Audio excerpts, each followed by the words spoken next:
You are now watching the Amazing Mets PreGame Show with your hosts, Rob and CP. Let's go Mets! Let's go Mets! Let's go Mets! Let's go Mets!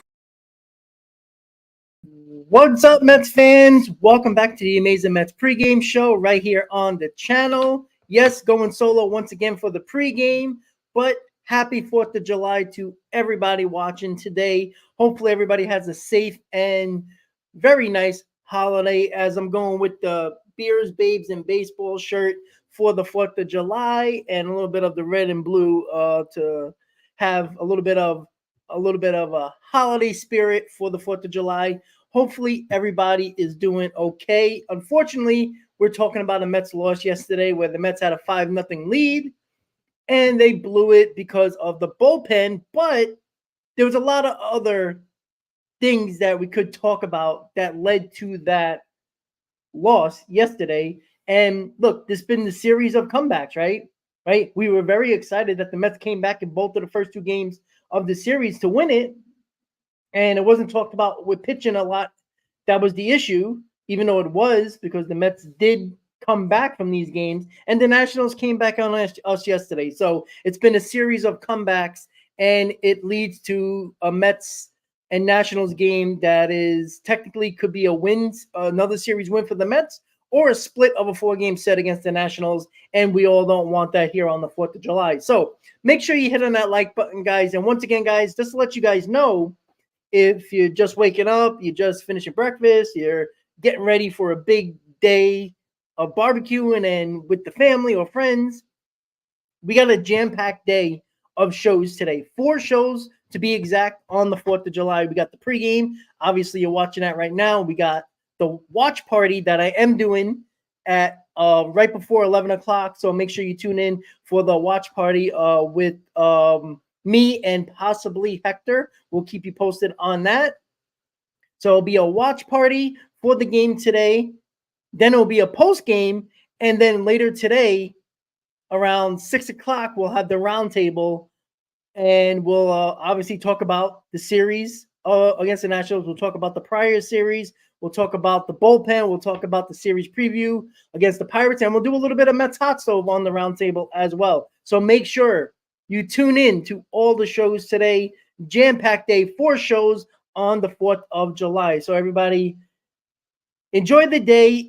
Make sure you tune in as much as possible. I know everybody's busy today. A lot of people are going crazy, but a lot of Mets talk, as Brad said in the chat. So, all right, guys, we know the bullpen is a problem, right? We've talked about it. We're talking with nauseum about it. That's how much we've talked about it. But we knew this was going to be an issue, right? And, everybody talks about, Mendoza's bullpen management. I understand that it wasn't perfect. But when you're limited, when you don't have the guys available because you used them on Tuesday, you got to go with the guys you have available. Ottavino, Diekman, Adcock, those guys are available. There's nothing else you can do. Listen, Christian Scott, right? Everybody killed Tyler McGill for going 5 1/3 and giving up 4 runs. Well, Christian Scott went 5 2/3 of 4-run baseball as well. He gave up that big home run that got them right back into the ball game. It was in hanger. Now, I have more of an issue with Mendoza leaving Scott in at that moment instead of removing Ottavino for Diekman. Because if you look at C.J. Abrams' numbers against lefties, they're terrible. And you didn't make him swing the bat when you had him down 0-2, and you try to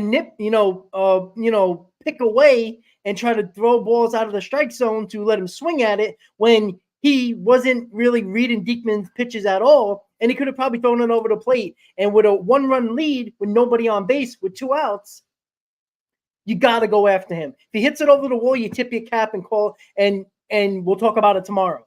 But you can't walk the guy, and it led to an inning where they tied it, where they took the lead, and that was the game. So, well, Daniel, why is that? Because, listen, with the Raley injury, right, Diekman technically was your only lefty until Danny Young, right?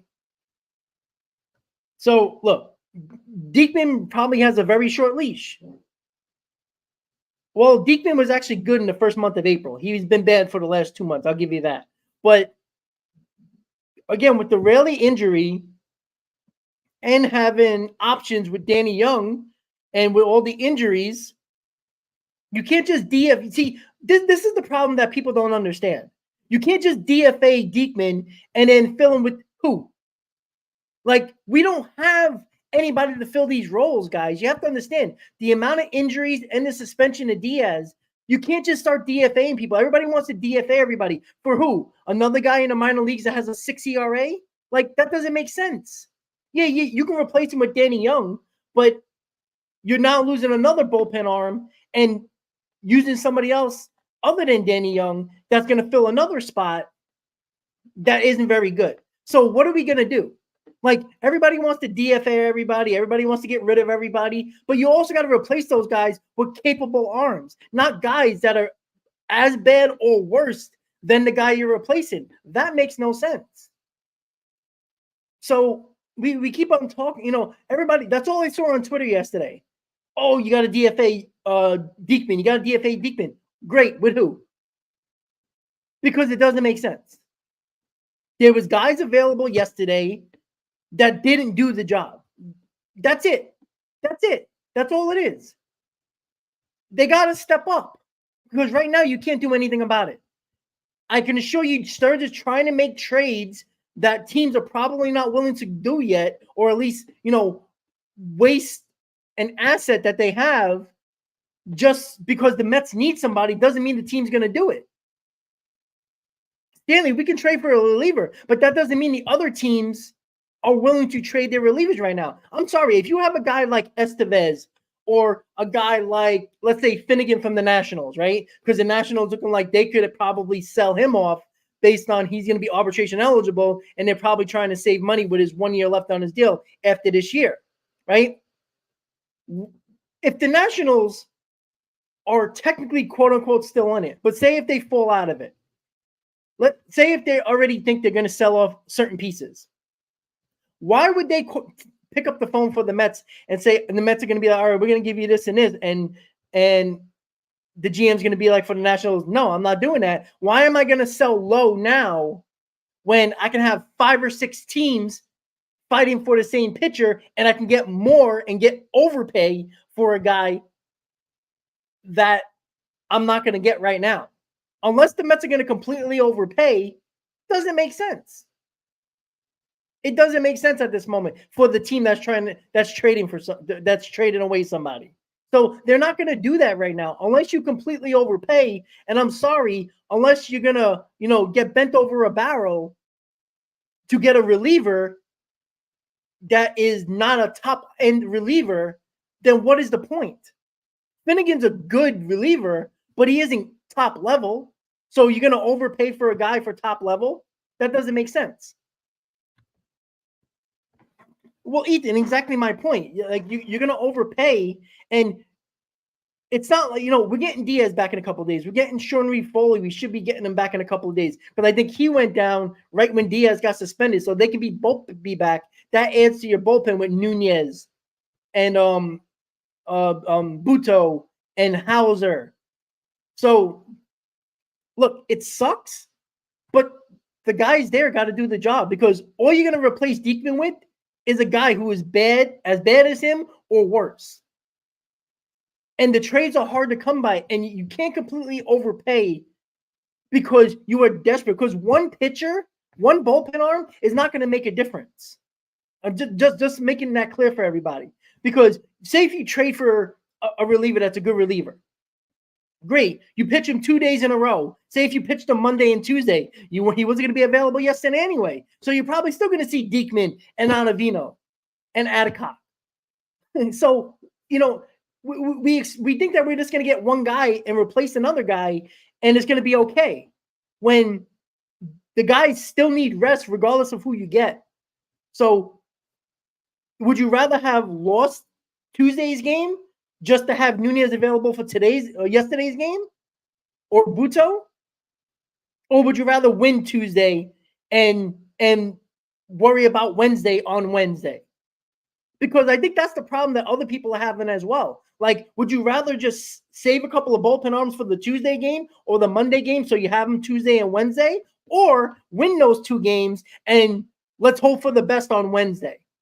Because that's what you're trying to do. You're trying to, pray for one game to worry about yesterday's game. Because the Mets would have won yesterday, nobody would have gave a shit about the bullpen. Yeah, all right, Duran, but there was no righties in the bullpen. Who was available? Great, Adcock came in. He can't throw strikes. Diekman can't throw strikes. Ottavino was pretty decent yesterday. But with the matchup, and look, I would have kept Ottavino in that with 2 outs and CJ Abrams.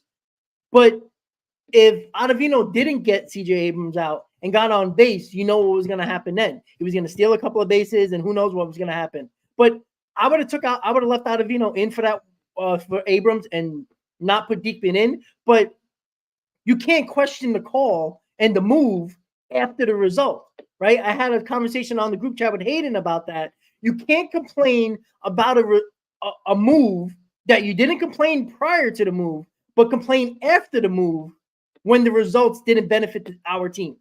That's Monday morning quarterbacking. That is waiting for after the result and bitching and moaning about that. Because I didn't see anybody on X bitching and moaning that Diekman was coming in the game for a lefty bat where CJ Abrams is absolutely garbage against lefties. So it wasn't a bad move per se, but you can't wait until after the results and bitch and moan about it because you're Monday morning quarterbacking, you're waiting for the result to happen so you can look smart. Sorry, it doesn't work like that. It was a move that was understandable. This wasn't a move where Ottavino was looking sharp as all hell because he was looking okay. He wasn't looking great. And putting in a lefty for CJ Abrams that struggles against lefties, right? We forget 0-2 was Diekman had him 0-2. He nitpicked the rest of the at-bat and ended up walking him. So we get mad at that of the result. You can get mad at the result, but don't bitch and complain that Mendoza made that move after the fact. That's stupid. That is not the way to go about it. Bitch and moan prior to the at-bat finishing. When Diekman's coming in, I want to see people bitching. Why are you going to put Diekman in? He can't throw strikes. Then it's warranted. But don't do it after the fact while you're complaining about it when Diekman was probably going to come in the following inning anyway. Even if Ottavino got out of that inning. So Diekman could have walked the ballpark in the next inning and we could have lost anyway. And then what we would have said? Put in somebody else? And then we would have said who? Yeah, Brad, everybody wants to talk about Diekman, but why aren't we? Oh, we're not allowed to. Oh, I'm sorry, we're not allowed to touch the homegrown talent kid, right? That's the problem. That was a bad pitch by Christian Scott. Did Christian Scott pitch well yesterday? I don't think so. I'm sorry, right? Everybody bitched and moaned about McGill pitching 5 in the third, giving up 4 runs. And Christian Scott did 5 2/3 with 4 runs. Why don't hear nobody bitching about Christian Scott? Oh, because he's still kind of new and he's more of a top prospect than McGill ever was. Are we allowed to not do that? That's what we're not allowed to do? Bullshit. Criticize everybody or don't criticize anybody at all. Christian Scott left a freaking hanging breaking ball to get the Nationals closer. Right? I would have. Hey, JoJo, what's up? I would have rather taken Christian Scott out after he had that walk, that right before it led to the home run. Like I was even saying, I was like, maybe they should take him out. Right? He was at like 94, 93, 94 pitches. I would have done that. Right? He pitched well, get him out of there on a good note, and bring in Ottavino. Maybe Ottavino would have given up the home run anyway, but I think Christian Scott did well enough. And let him leave with a lead and hope for the best because the bullpen was going to be used anyway. So I kind of think that was a move. I would have rather seen Christian Scott move out of that or get removed than Ottavino get removed. I think it was a bad call by Mendoza leaving Scott in there because if you notice, he was starting to hang a lot of those breaking pitches in that same inning where he got away with a couple of them, but his breaking ball wasn't sharp. His fastball was still good, which is another thing I want to talk about pitch selection. There was too many times where the Nationals could not hit his fastball. And they were starting in that inning to go more to breaking balls, and it just doesn't make sense. So that's the unfortunate thing. But look, we lost the ball game, guys. It's okay. We have a chance of winning the series still. The goal was to take 3 out of 4. Yes, we would like to come into today on the 4th of July and go for a sweep, but it happens, right? This series has been a comeback series for both teams. It sucks, but we lost, right? Regardless of how we lost, right? I always say, don't care how you won, just did you win? Well, who cares how we lost? Did we lose or did we win? Well, we lost yesterday. You come back today, this team has shown you that they've bounced back after every loss that was people were starting to question him. They bounced back. So they're going to bounce back today. We got Jose Quintana on the mound. He's pitched better. Let him go. We're going against Jake Irvin, who's been very solid for the Nationals. And look, the Mets put up runs yesterday, guys. Again, right? Another really good starter. They put up 5 runs against. Now they didn't score nothing after that, which is another thing that I like. That I know people don't want to criticize the offense, but you can't just stop in the first 3-4 innings and don't score nothing else after that. You got to get more runs. You got to add on, because what you do, you end up having a situation where, a bloop and a blast gets them right back into the ballgame. You got to add on a little bit more. No, the offense isn't the main problem, right? The main problem is the bullpen. But again, you can't score 5 runs in the first couple of innings and then put up zeros the rest of the game. And then we talk about a bullpen that we know is not good right now, and they got to pitch 4 innings. Well, what do you think is going to happen if you don't score again? Right? You're going to risk having a situation like what happened yesterday. You had a 5-run lead, and they slowly crept away. Thank you, Carlos. I appreciate that. So, yeah, well, they need to stop walking, guys. It's been a trend throughout the whole staff. Yeah, Daniel, I agree. If you score 5 or 6 runs, you should win a ball game. But again, right, we knew, right, Christian Scott probably wasn't going to go past 6 innings. So you're going to have the bullpen come in. The bullpen, who are your C-level guys, not even your main guys. You knew there's a possibility of them giving up runs, right? Right? Did they scored what? The 5 runs in the first 4 innings, if I'm not mistaken? Let's see. Hold on one second. Let me just double check. I believe that's what it was. Let's see.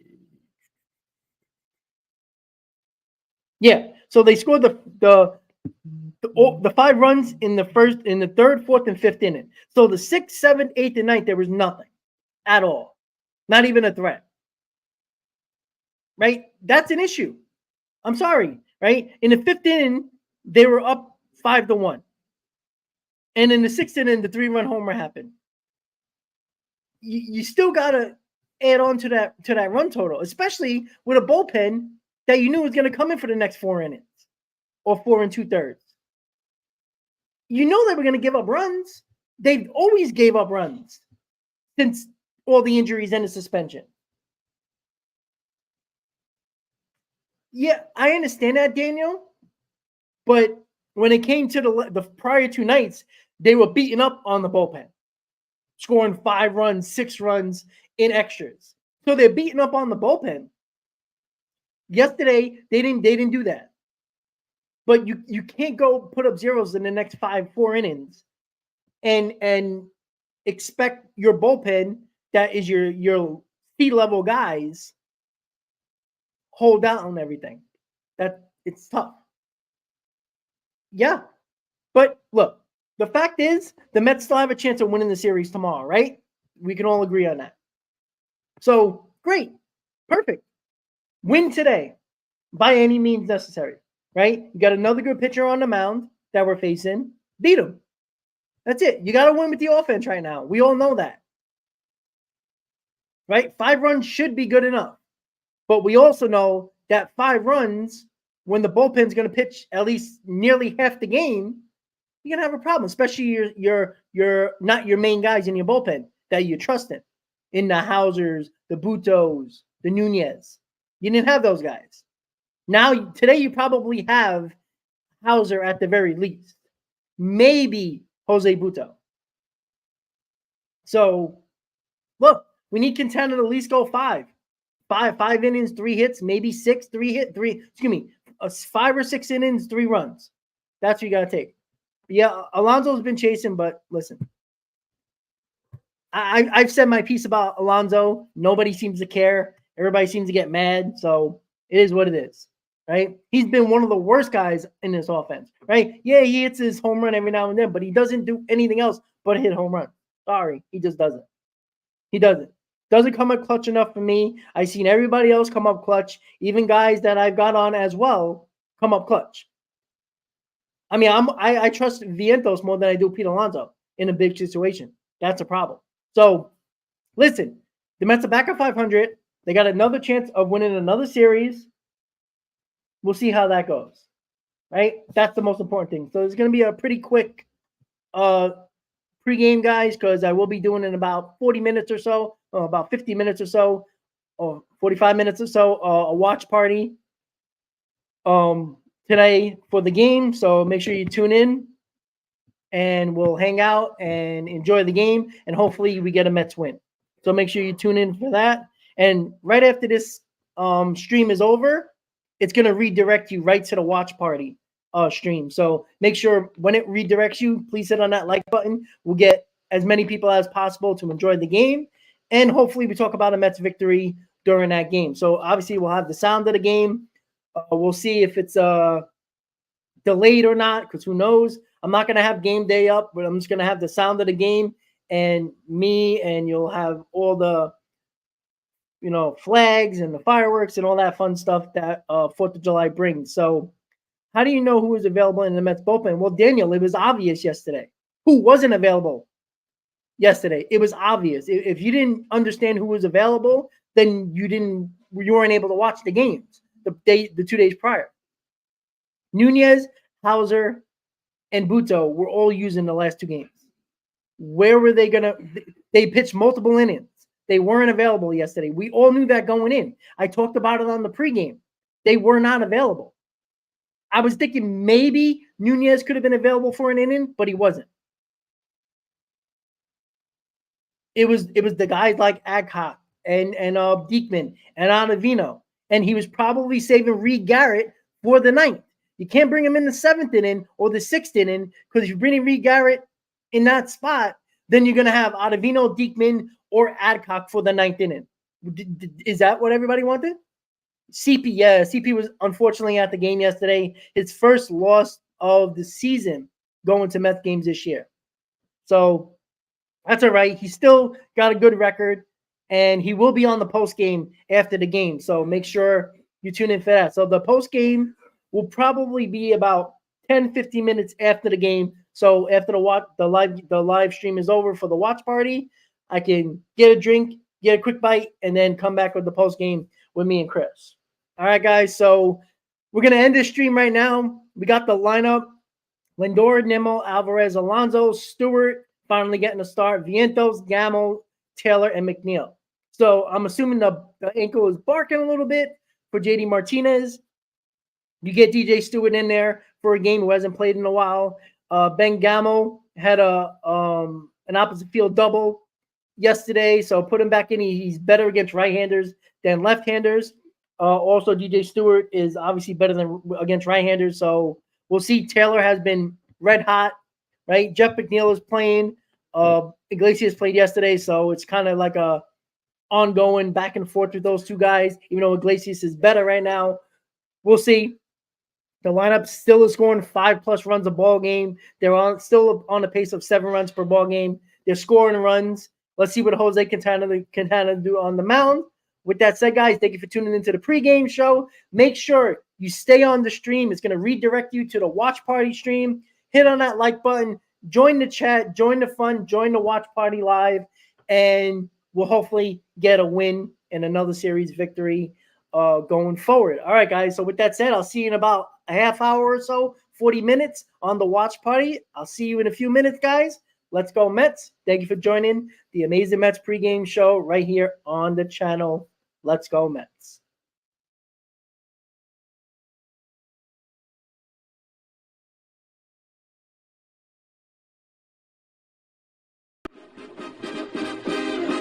Meet the Mets, meet the Mets.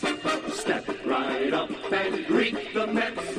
Bring your kiddies, bring your wife. Guaranteed to have the time of your life, because the Mets are really socking the ball, knocking those home runs over the wall. East side, west side, everybody's coming down to meet the METS Mets of New York town. Oh, the butcher